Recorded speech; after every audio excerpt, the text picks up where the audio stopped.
First question goes to Jonathan Tannenwald. Go ahead, JT. Thank you, Aaron. Hi, Alex. Hey. Thanks for giving some time today. You played against Caroline Sager a lot over the years. You played with her, I think, in Western New York, if my memory's right. Was it really 10 years ago already? What are some of your memories of playing against and with her? You know, as she's been such a star for the Swedish team. Yeah, I've actually played with Sager also in Lyon, and she is a player who is just, dominates the midfield. She's a super busy player, and she could thread great passes. She could come in deep to receive the ball. She's a player who has just been a mainstay on the national team for so many years now. So it's, it'll be fun to see her and to play against her because I know she always brings quality on the field. Thanks, JT. Let's go to Alex Ozzie. Go ahead, Alex.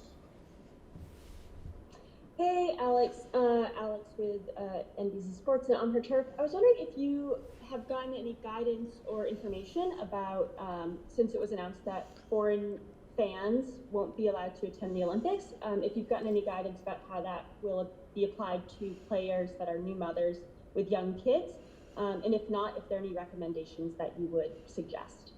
I have not been given more information than what everyone else knows. So as of right now, I'm just still very hopeful that I'll have my daughter with me and someone to bring with me as well that will be able to watch her during trainings and games.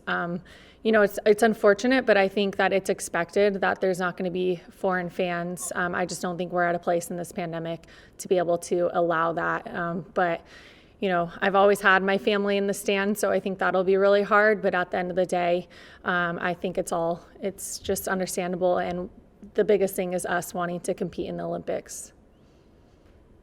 And if I can just ask a follow-up to that, not being a mother myself and knowing that a lot of the people making these rules are probably not mothers, could you just describe why it's different for a mother to have their young child with them as opposed to normal family and friends? Yeah, well, it's very different, but obviously it depends on the age. If a child's under 1 or even up to 2, they might still be breastfeeding. So that's a huge piece of it, and it just depends obviously on the family situation at home. So it's important to allow mothers that option to have their kids with them while they compete.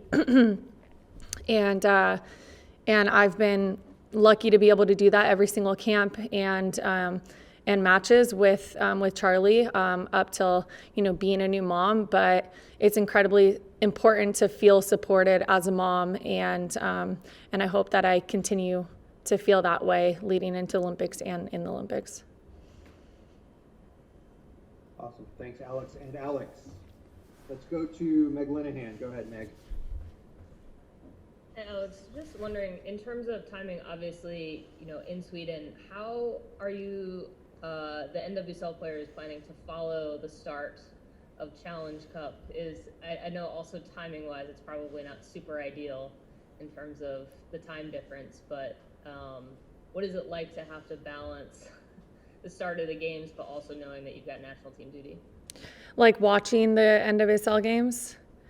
Yeah, because I think the night, right? Yeah, we're gonna do. We're gonna do everything we can to support our teammates.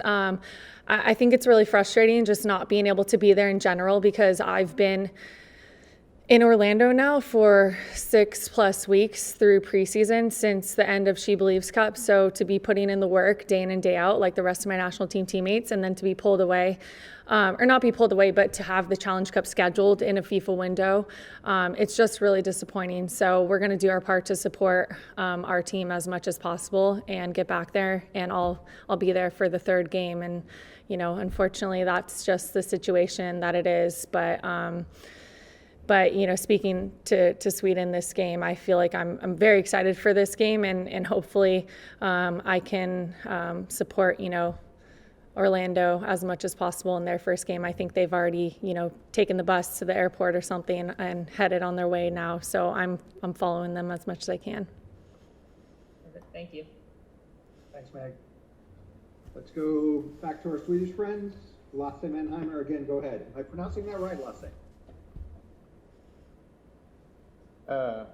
Close enough. Fair enough. Fair enough. No problem. Hi, Alex. A question about, as I asked Sam about the English league. You spent some time in London and Tottenham. What's your take on what's happening in England? It's the first fully professional league in Europe, and they now have a massive TV deal just announced. What's your take on the development there? Well, I think the TV deal for the women's league is incredible. So I think that's great that they have that moving forward. The development of the league in England has been really great to watch and then to be a part of for a few months. I think that there's still work to do. I think that the top 4, maybe 5 teams are very professional in terms of their facilities and the resources that they provide to players. I do think there still is a little bit of a drop off after that. I think that there is that with every league. The NWSL, I think, is continuing to progress every single year, but operates in a very different way than the rest of the world, with it being a single entity system, with there being a salary cap and a lot of other things like operating differently. But in terms of the women's league in England, it's great to see another league like coming up to the top and competing in Champions League, in a way that the NWSL really can't. So that's obviously very appealing. And I had a great time there, and I feel like I was challenged in a way that I needed to be coming back from pregnancy and getting back to full fitness. So coming back to Europe anytime soon? No, I mean, I am in Europe right now, I guess, Yeah. but not playing consistently. I don't think so. Thanks, Alex. Thanks. Let's go to David Jespersen, who I believe is from our host broadcaster here in Sweden, SVT. Go ahead, David. Thank you. That's correct. Hi, Alex. These games against the US are always a big deal and very important for the Swedish team. Do you feel the same, or you think it's more of a one-way rivalry? No, I think that this is a huge game for us. It's a huge stepping stone to the Olympics. Sweden has given us difficulty every single match we've played them. So we don't take it lightly in the slightest. And we're lucky to have been able to play Sweden so many times throughout the years. And even though we have come out on top most of the time, they've taken wins from us in big tournaments. So knowing that it's a possibility that we'll play them this summer, we are making sure that this is a game that is very important to us, and that is good preparation for us leading into Olympics. Thanks, David. Last couple for Thanks. Alex here. Let's go to Asif from Forbes. Go ahead, Asif.